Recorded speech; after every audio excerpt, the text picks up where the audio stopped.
Hi, my name's David Hasfurter. I'm a Senior Systems Engineer. I'm going to be interviewing Miles Lifton, who is a child prodigy 12-year-old coder. So he is very fluent in 8 languages, C++, Python, just to name a couple. I'm going to be conducting an interview with him and kind of seeing what he thinks about coding and where he kind of sees his future going as a child prodigy. Hope you enjoy.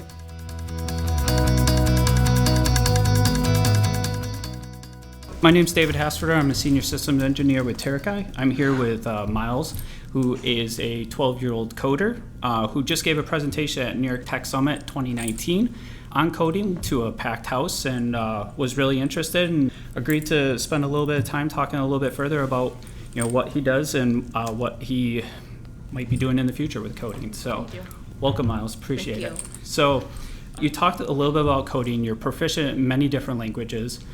There was the big argument during the thing about VB6 and all that fun stuff. That's actually where I started learning programming. Good old-fashioned hello world, right? Of course.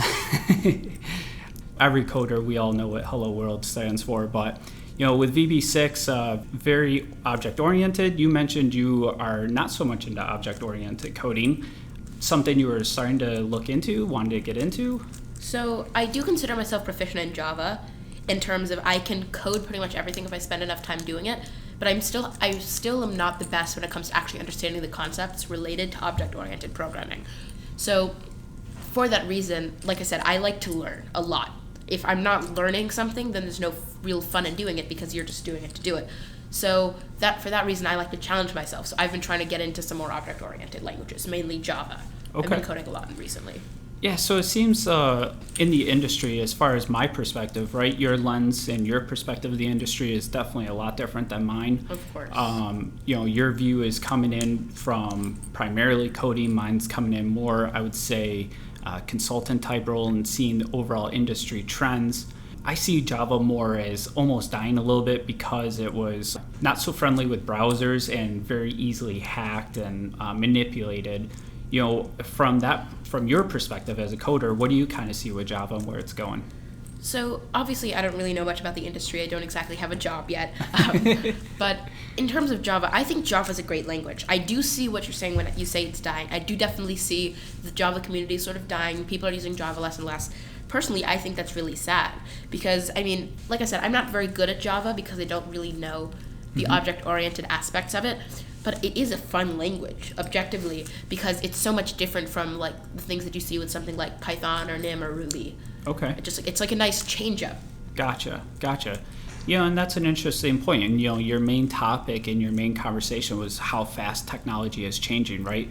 Where we saw Java, in my perspective, in the last 15 years and to where it is now, to where the machine learning and the different type of coding and where HTML started, and now you mentioned WordPress and the cookie cutters, but then the heavy coders that are developing websites in many different languages now and more universal. Chrome wasn't around when I first started. Now Firefox and Chrome are big, so it's not just about Microsoft and all this stuff. So it's interesting that you are seen as a dying too, but it is interesting that you find it as a interesting or new type of language to learn because of, would you say, ease of use or ease of design? Or? Well, the thing about Java is that it's hard. Okay. The thing that makes Java great is the fact that for someone who lives in like the pampered world of Python, where everything just works and has detailed error messages, and it looks good and it's forcibly readable and and everything says exactly what it does.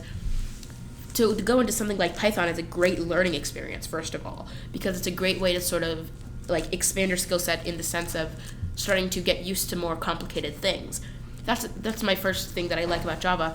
But also, Java is something that's fun to do because it's a challenge. And challenges are objectively fun. Some people do get frustrated by challenges. When you look at the end of the day, that feeling of satisfaction that you get when you finish doing something is great. And I found that feeling isn't as special when it comes to coding in Python because I've coded in Python for quite a bit now, and I can do things fairly fast. And when I'm debugging something, there's only usually one error. Opposed to with something like Java, it's something that I can get absorbed in more easily. And also, it just has a good amount of support. also. Java had a very great community. Yeah, it was very large, and of course, a lot of the people that got into it and started programming in Java are, my age in mid-30s to, a little bit older in the 40s and as young as 20. So, yeah, I would say that you got that good generation that is very involved with computers and understands the computers and where they are and can provide that type of support, I would say. Forums were really big, probably starting about probably about 15 years ago, forums really started to take over the internet. And so to be able to grow that community from Java is probably one of the first big web languages other than HTML, but HTML, as we know, isn't really complicated in itself. So, to be able to add JavaScript into a website is something that has definitely grown over time. So one of the things that I wanted to ask you about is what you want to do when you grow up, right? You're only 12 years old. So you mentioned that it's very fluid, but in your own words, what do you kind of see yourself doing? Do you see yourself even in the IT industry in 15 years? So in terms of what I want to do when I grow up, like you said actually, it's something that changes a lot. The thing I keep coming back to is that I want to code assistive technologies for the deaf and the blind. Because I am fluent in sign language, I volunteer in that community a lot. So it's something that I love to do, and it's something that ties in with a lot of my other interests. Okay. And for that reason, it seems like the ideal field. However, statistically, it's probably not what I'm going to do when I grow up. So it's what I want to do, but that may change. Sure. So it's not worth saying that for a fact. Okay. Well, what kind of draws you into that industry? That's a great question, one that I actually have no answer for. It's Really? just something I love to do. Really? So no personal reference, no family member or anything? I have no deaf or blind family members. In fact, I don't even know any deaf people on a personal level. Wow. So very interesting. So it's just something. I woke up with a sore throat one day, and that got me interested in nonverbal communication. And I downloaded an app called Sign Language. I taught myself sign language in a month. I knew enough to start going out and actually using it, and I volunteered some places, and I got better.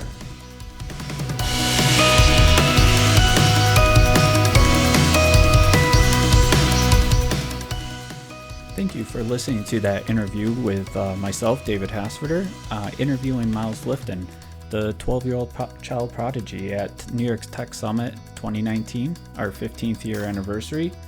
I appreciate you taking the time and listening, and hopefully you learned a little bit about where this child prodigy is going and what he plans on doing with himself in the future.